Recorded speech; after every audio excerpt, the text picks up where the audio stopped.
Welcome to the Stay Wealthy Podcast. I'm your host, Taylor Schulte, and today I'm continuing with our retirement income series by diving deeper into the 4% rule, its history, and the pros and cons of using it to turn your investment portfolio into a retirement paycheck. To grab the links and resources mentioned today, just head over to youstaywealthy.com/122. So one of my all-time favorite quotes about investing is from David Booth, where he says, quote, "The most important thing about an investment philosophy is that you have one that you can stick with." And I haven't checked with him personally on this, but I think he's really sincere about it, even if he doesn't agree with the approach that someone is taking. In other words, if you believe in active stock picking, then own it, master it, and stick with it for the long term. You can be successful. If you prefer low-cost passive index funds, then commit to it for the long term and you will have success. But if you're jumping from stock picking to mutual funds to passive ETFs to hedge funds or annuities and then back to picking stocks again, you're just setting yourself up for failure. Not only are you likely triggering taxes and transaction fees along the way by jumping in and out of investments, but chasing trends and fads have proven time and time again to lower your investment returns.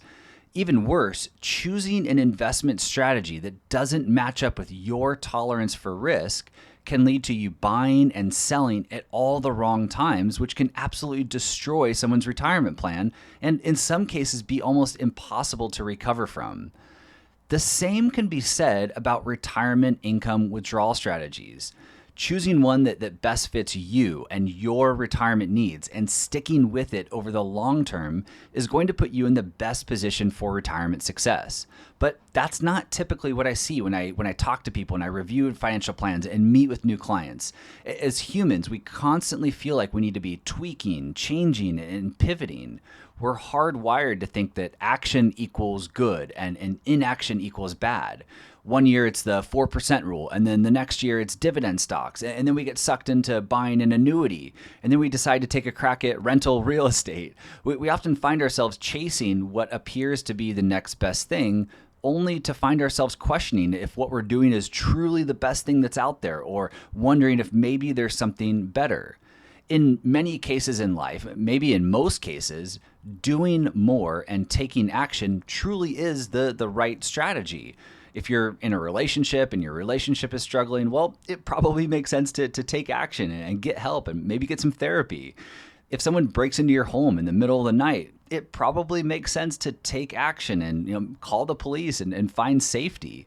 But when it comes to investing and choosing retirement income strategies, I think John Bogle put it best by saying, quote, "Don't do something, just stand there."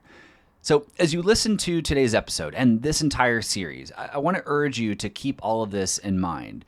That, while I will be pointing out some major flaws in some of the most popular retirement income strategies, including today's topic around the 4% rule, it doesn't necessarily mean that you shouldn't use these strategies or stick with them if you're already committed to one. The grass isn't necessarily always greener, and the most important thing is that you find a strategy that works best for you and stick with it. The caveat, of course, is that if you're truly relying on an approach that's either one, putting your retirement in jeopardy, or two, is just objectively a bad strategy that perhaps you just didn't know enough about when you adopted it. For example, using high-cost variable annuities or non-traded REITs to create income in retirement. If that's the case, then you might find a new strategy to commit to for the long term. So my goal today and always on this podcast is to give you all the information you need to make an educated and informed decision, not to scare you into making a change or prove that what you're doing is wrong and what I'm doing is right. So with that, let's dive in today to the 4% rule, its history, some of the pros and cons, and then some really important things to take into consideration if it's something that you're currently using or plan to use in retirement. In short, the 4% rule aims to provide steady income while greatly mitigating the chances of your retirement savings going to zero, right? That's everybody's fear, depleting their retirement account. The original version of the rule assumes that you have a portfolio allocation of 50% stocks, 50% bonds. However, some now suggest that that should look more like 60% stocks and 40% bonds, which does seem more appropriate. So we're going to roll with that for today.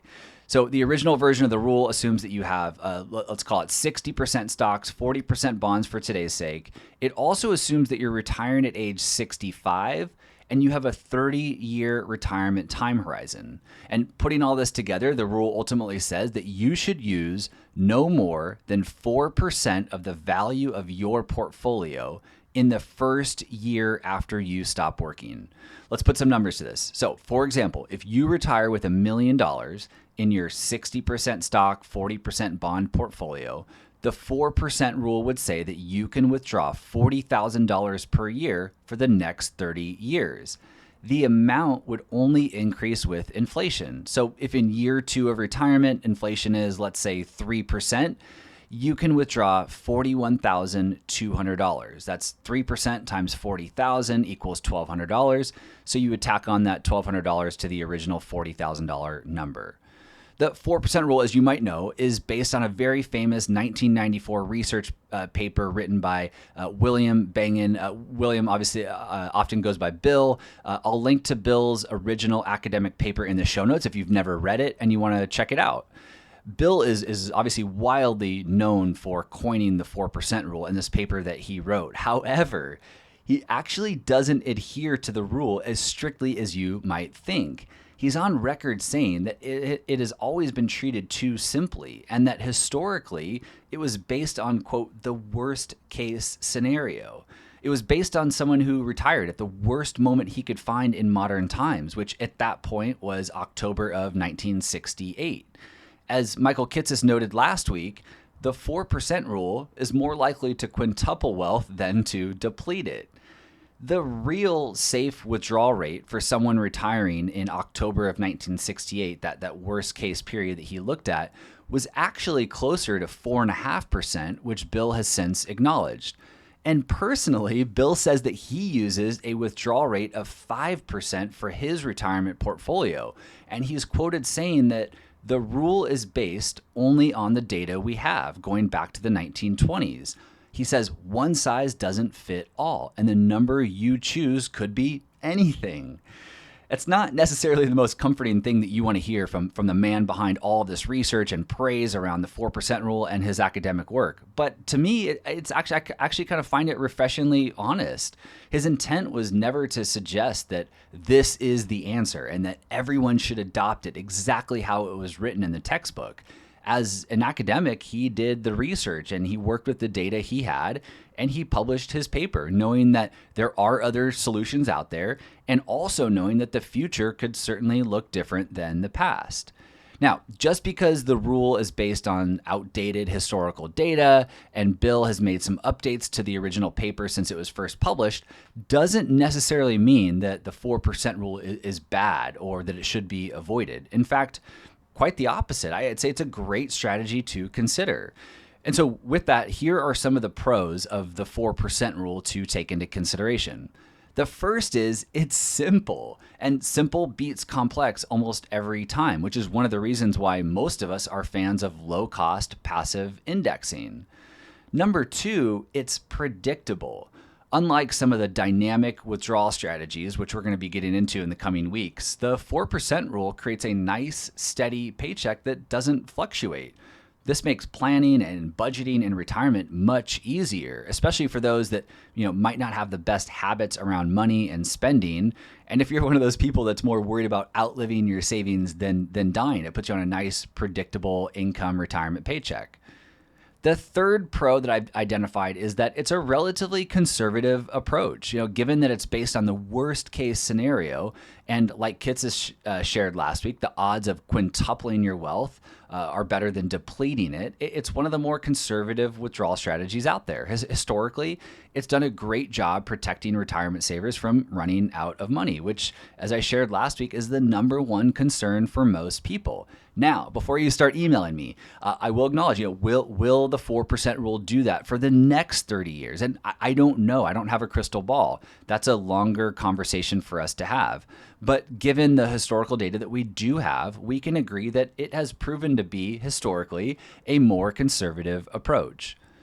Now, let's look at some of the major cons of the 4% rule. The first is it's based on past performance, and the original paper was published almost 30 years ago. To give that some context, 30 years ago, interest rates were around 5% versus close to 0% today, meaning that bonds have been able to contribute a lot more to a portfolio, over the last 30 years, especially as interest rates continued to fall during that time period. So not only are you receiving, 5-6% interest on those bonds, but as interest rates have come down, the value of those bonds have also propped up the portfolio even more. So bonds have contributed a lot. So if you're retiring today, when stock market valuations continue to creep higher and higher, and bonds are practically paying nothing, a plain vanilla 60% stock, 40% bond portfolio just might not cut it if you're attempting to follow the 4% rule. You might need to increase your stock allocation or improve the construction of your portfolio, which we'll talk about shortly, or you might have to reduce your withdrawal rate. This 4% rule might turn into the 3% rule. Which leads to the second con, and that is that the 4% rule might force risk-averse investors to take on more risk than they're comfortable with. Let's just push aside the current market conditions for a minute. Even a 60% stock, 40% bond portfolio can make a lot of people uncomfortable. For example, from the top of the market in November of 2007 to the bottom in March of 2009, a 60-40 portfolio lost almost 30% of its value, and it took almost 2 years to recover and get back to even again. That's a lot to stomach for a retiree who's relying on their hard-earned money to safely get them through retirement without losing sleep at night. One small mistake, one irrational sale of investments during a difficult time like that, and you can pretty much throw the original retirement plan in the trash. Now, looking at today's environment, a retirement saver looking to use the 4% rule might have to allocate even more to stocks, something like 70% stocks or 80% stocks, exposing them to even more risk that, might make them even more uncomfortable. The third con to take into consideration as we begin to get nerdier and nerdier with this retirement income series is that a 4% withdrawal rate simply might not be high enough. For some retirement savers, the goal is to maximize the income from their portfolio and to die with as little money as possible without, of course, putting their retirement in jeopardy. In that case, the 4% rule just might not cut it for them.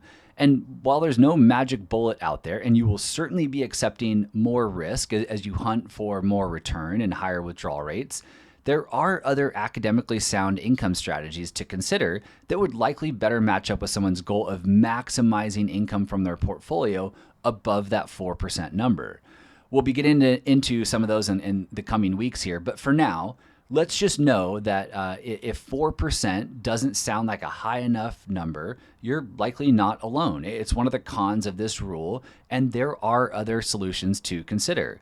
Like Bill Bengen said himself, this isn't a one-size-fits-all strategy. The last con that I want to share is for those that have early retirement goals. Remember that Bengen's original paper was based on a 30-year retirement. So if you plan to retire at 60 or even 65, well, 30 years seems like a relatively appropriate time horizon. But if you retire at age 40 or 45, or you have plans to retire around that age, you might be looking at a 50-plus year retirement time horizon. And according to Vanguard, that brings your chance of success down to 36% using the 4% rule. So once again, you might need to reduce your withdrawal rate or possibly take more risk with your investments or retire later or find other income streams. Or you could always roll the dice and just know that you may be going back to work one day if markets don't cooperate in your favor.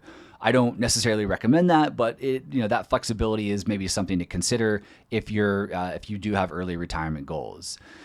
Now, just for now, just know that your retirement time horizon is a very important piece of this equation. And for all you early retirees out there, you have some more math to do before implementing this rule. One last thing I want to mention today for you to think about and digest as you wait for next week's episode is that the 4% rule was originally based on U.S. stocks only. I've talked at length on this podcast about the importance of diversification and the benefits of diversifying overseas and the problems with having too strong of a home bias and only investing in the U.S. stock market. Remember that while the broad U.S. stock market might seem overvalued, there are segments of the international markets that are undervalued or more fairly valued. And investing in those might help to boost future returns of a globally diversified portfolio. In fact, Vanguard is on the record saying that adding international stocks to an early retiree's portfolio that has a 50-year time horizon increases their chance of success from that 36% number I just shared up to over 50%, specifically 56%. And Vanguard's research was based on adding 40% of their equity allocation to international stocks and keeping 60% of it invested in U.S. stocks. Also, one more thing to note. Remember, too, that there are pockets of the U.S. stock market that do have more appealing valuations than just the plain vanilla S&P 500 that the talking heads in the media talk about every single day. Small cap stocks, mid caps, large caps, value, growth, momentum, profitability. There are a lot of ways that you can slice and dice the stock market and maybe invest more prudently to set yourself up for a higher expected future return. As we will get into in more detail in an upcoming episode here, your asset allocation becomes really, really important when you turn your investment portfolio into a retirement paycheck, especially when relying on a systematic withdrawal strategy like the 4% rule or some of the others that we're going to be talking about. So in the end, and as mentioned towards the beginning of this segment, the 4% rule is far from perfect. While it can certainly be used for your retirement withdrawal strategy if implemented correctly over a long period of time, for some of you, it can simply just be a good starting point for the retirement income conversation. Multiply your projected savings on your retirement date by 4%, add in some other income sources that you might have, like Social Security, maybe a pension, and you can begin to get a rough idea of where you stand and if you're on track for retirement or if you've saved enough money for retirement. Next week, I'm going to be diving into 2 more popular retirement income strategies and their pros and cons. One of them is dividend investing, and the other is using insurance products like a variable annuity or even a single premium annuity. So stay tuned. For all the links and resources mentioned from today's episode, again, head over to youstaywealthy.com/122. Thank you, as always, for listening, and I will see you back here next week. This podcast is for informational and entertainment purposes only and should not be relied upon as a basis for investment decisions. This podcast is not engaged in rendering legal, financial, or other professional services.